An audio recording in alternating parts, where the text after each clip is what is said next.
මොකක්ද මේ අයස්මත යුද්ධය? ඔයා මැතිවරණ යුද්ධ කොටස් වෙළඳපොළ කඩාවැටීම් ගැන හිත ඉද්දී ඊට වඩා ලොකු දෙයක් වෙනවා.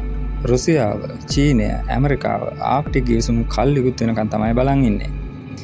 2026 වෙනකොට පෘථුවියේ ඉතිරි වෙලා තියෙන අන්තිම මිනිස් අත නොගැසුණු බිම් තීරුව ඕන කෙනෙකුට අයිති වෙන තත්ත්වයක් ඇති වෙනවා. ආක්ටික් අයිස් දී වෙනකොට AI, චිප්ස්, ක්‍රිප්ටෝ රිග්ස් සහ ආයුධ සඳහා අවශ්‍ය තෙල්, ලිතියම්, රත්තරන් වගේ දුර්ලභ ලෝහ හෙළි වෙනවා.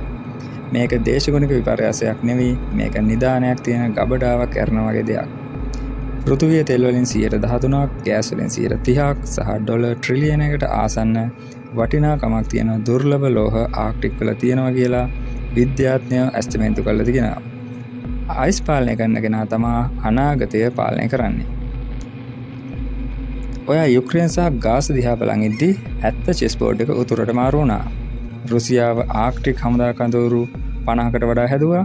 චීනය එයාලව ආක්ටික් කිට්ටු රටක් කියලා හඳුන්වාගෙන අලුත් ද්‍රවීය වෙළඳ මාර්ගවලට මුදල් දෙව්වා. ඇමරිකාවයි නේටෝවයි සබ්මරින් යන ගමන් මාර්ග සහ රේඩාර් ජාල ද්‍රව හරහා දැන්ටම සම්බන්ධ කරලා ඉවරයි. 2026 වෙනකොට ප්‍රධාන ගිවිසුම් දෙකක් කල්ලිකුත් වෙනවා.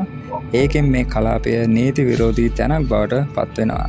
පරීක්ෂණ මධ්‍යස්ථාන කියන ඒවා නිහඬවම හමුදා කඳවුරු බවට පත් වෙයි කියලා හිතනවා. තෙල් ලබා ගන්න ස්ථාන, එහෙම නැත්නම් ඔයිල් රිග්ස් දේශගුණික පරීක්ෂණාගාර විදියට මවාපාවි.